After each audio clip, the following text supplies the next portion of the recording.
informed us that he had seen Gabriel and he had 600 wings. The identity of Muhammad's dark spirit aside, there was another nagging problem: radio silence. There were no visions, dreams, demonic encounters, or wrestling matches. Nothing for nearly 3 long years. The menacing cave critter was nowhere to be found. Every day Muhammad went to visit the spirit at the Kaaba, but the mighty Allah couldn't even muster a simple howdy or read or whatever rocks are inclined to say when their pen pals stop by for a visit. It was embarrassing. He was a messenger without a message. Anguished, Muhammad contemplated suicide a second time. So what do you think happened next? Right you are. Prophet Vision. Muslim and Bukhari. While talking about the period of pause in Revelation, the prophet said, "While I was walking, all of a sudden I heard a voice. I looked and saw the angel who had visited me at the cave sitting on a chair in the sky. I got scared of him and ran back home and said, 'Wrap me in blankets, Khadijah.' And then Allah revealed the verses of the Quran to me. 'O Muhammad, the shrouded one, wrapped up in garments, arise and warn the people against the Lord's punishment, and abandon the idols.'" This candidate for Revelation number 2 is a divergent recital of Quran 74:1. After this, the revelation started coming strongly, frequently, and regularly. The second revelation is found in the 93rd surah, not the 74th. It speaks specifically of the multi-year hiatus in divine inspiration. How are we supposed to believe anything Islam's prophet says when he can't keep his own story straight? Further, there are 2 enwrapped surahs, not 1, and neither is consistent with Muhammad's recollection. Besides, if Gabriel were sitting on the floating chair, why did Muhammad run home? We're told that he was suicidal because Gabriel was nowhere to be found. He shows up and his messenger flees? No way. And if it were really Gabriel, why do we have to leave Mecca and endure 90 surahs before we're introduced to the alleged source of these recitals? The Quran's legitimacy is entirely dependent upon its source. Then it gets worse. We're asked to believe that Allah, who has been too busy being the top dog of the Kaaba to chat with our hero, finally tracked the panicked prophet down. He tells a grown man hiding under the covers that he wants him to go out and warn people. And why is Allah so angry? Why does he need to punish all the little blood clots?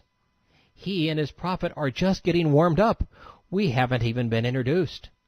If this is God speaking, why doesn't Muhammad know his name? Remember, all of the early surahs use the title Lord. And when the Spirit finally gets around to introducing himself, he says that he is our Rahman. Maybe we've got the story wrong. Let's check out another hadith, just to be sure. Muslim and Tabari. I asked Abu Salama what was revealed from the first Quran. He said, "The shrouded one enveloped in the cloak." But I knew better and said, "Wasn't it recite?" Jabir said, "I am telling you what the messenger told me." He said, "I stayed in the cave for 1 month, and when my stay was completed I came down and went into the valley. Somebody called me. I looked, but I did not see anybody. I was again called, but saw nothing. I raised my head, and there on the throne in the atmosphere he was sitting.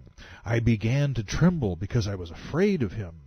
These were Caliph Uthman's words, but the correct version is, "I was terror-stricken by him.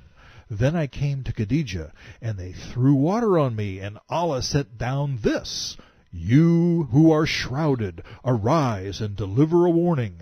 Your Lord magnify, your clothes cleanse.'" At this point, all we know for certain is that Muhammad was a pathological liar. He had a poor memory, and he was depressed and suicidal, and that he claimed to be demon-possessed. Maududi, one of the most famous Quran commentators, explains, After this first revelation, no revelation came down to the prophet for quite some time. The long suspension was such a period of deep grief and distress for him that he started going early to the tops of the mountains to throw himself down from them. But whenever he stood on the edge of a peak, the angel Gabriel would appear and tell him that he was Allah's prophet. This would console him and restore his peace of mind. As the author of an esteemed Quran commentary, we have elected to reveal his comments in the same voice as Islamic scriptures, to clearly distinguish orthodox Islamic thought from my own. The hadith upon which this embarrassing confession is found proves that Islam's lone prophet was suicidal. Tabari. The inspiration ceased to come to the messenger for a while, and he was deeply grieved. He began to go to the tops of mountain crags in order to fling himself from them. But every time he reached the summit of a mountain, Gabriel appeared to him and said, "You are Allah's prophet." Thereupon his anxiety would subside, and he would come back to himself. Muhammad explains, "I was walking one day when I saw the angel who used to meet me at Hira. I was terror-stricken by him."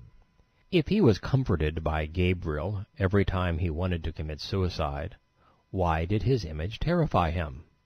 Why didn't the Spirit impart a message if he met with his messenger on these occasions? And why are none of these encounters mentioned in the Quran? Let's open our Qurans to the 73rd Surah and see what Islam's Spirit had to say. Quran 73, verse 1. O you who have been wrapped up in your garments, who said, "Cover me, cover me." I am afraid of the angel. Keep watch all night except a little, and recite the Quran as it ought to be recited, in slow, measured, rhythmic tones. Surely we will soon entrust you with our weighty word. Surely the night is the most devout way, when the soul is most receptive and the words most telling.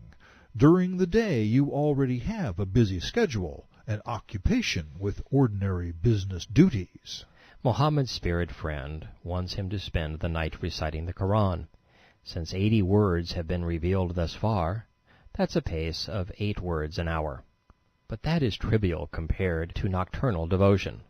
The Quran was revealed in darkness, and night is the best time to ponder its meaning. Satan is the prince of darkness, and evil loves the night. We have stumbled onto another clue. Quran 73, verse 8. But keep in remembrance the name of your Lord, and devote yourself to him wholeheartedly. How can one remember the name of a Lord who has not yet been named? Lord of the east and west, there is no Ilah but he. Take him, therefore, for your disposer of affairs, and bear patiently what they say, and avoid them with the becoming avoidance. That would make Muhammad the only messenger who was told to avoid his audience. A hadith says, Ishaq. Now Muhammad did not want his secret to be divulged before he applied himself to the publication of his message. In other words, he needed time to create enough of these rhyming surahs to make his claim seem believable. Quran 73, verse 11. Leave me alone to deal with the rejectors, the possessors of ease and plenty. I respite them a little. We have heavy fetters with us to bind them, and a roaring furnace to burn them, and food that chokes, sticking in the throat, and a painful torment. Why we haven't been introduced, Muhammad's spirit seems all too familiar. The Bible speaks of the Lord of the fire, of a spirit that chokes the life out of men, binding them to sin. Muhammad's Lord is the spitting image of Satan. Before we press on, I'd like to bring your attention to the fact that nothing religious has been revealed thus far. The Quran is but a paragraph long, and its prophet has been told to avoid discussing it. Therefore, Muhammad is being rejected, not his message. This rejection, preceding possessors of ease and plenty, tells us that the wannabe prophet is tormented by his relative poverty.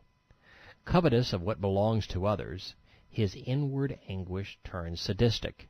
The heavy fetters, roaring furnace, and choking torments are a way of lashing out at those he envies. At this early juncture, there is no other plausible explanation. Either Muhammad was deeply disturbed, wanting to torture men without justification, or his deity was unjust and perverted. As such, the Enwrapped surah unravels Islam's moral authority. Portions of the 93rd surah were revealed second, chronologically.